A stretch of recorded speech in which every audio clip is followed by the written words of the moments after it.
Jesus confused me when he said, if you forgive others, then your Father in heaven will forgive you.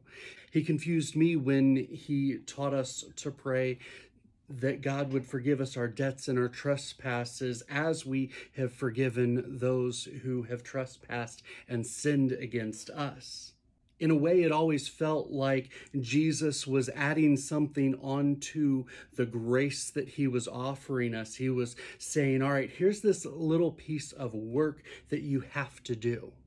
But as I was thinking and pondering on this passage, one of the things that really stood out to me and opened my eyes with fresh perspective on this passage is the forgiveness that we receive from God is not limited to the forgiveness for having done something wrong, but the forgiveness that God gives us, it also includes the restoration of what was lost because of our sin. And so when we refuse to forgive, when we hold on to bitter resentment, anger, even hatred, then what we are doing is we are saying, God, I don't want your forgiveness. I don't want the blessing that you have for us. I want to be left alone. I want to stew in the hurt and the pain that I have experienced.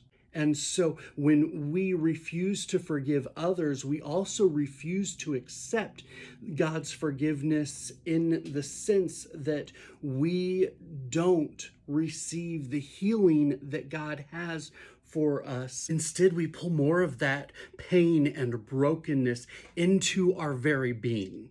And we don't get to experience the restoration and love that God has for us. So I want to encourage you, accept the forgiveness and the restoration that Jesus has to offer. No, that person does not deserve your forgiveness for what they did to you. But neither do we deserve the forgiveness that God has given us, the forgiveness that God has offered us. And when we release that person and forgive them, we are also releasing the power they have over us and welcoming in the freedom and restoration that Jesus offers us in not being controlled by that person or the pain. We release the pain and the trauma that they have brought into our lives, and we welcome in the blessings of freedom in Christ. I know that it's not easy to forgive, and I'm not trying to pretend that it is.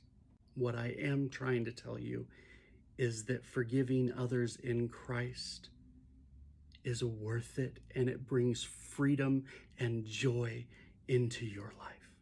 If you have decided to forgive, type "I choose to forgive" in the comments section.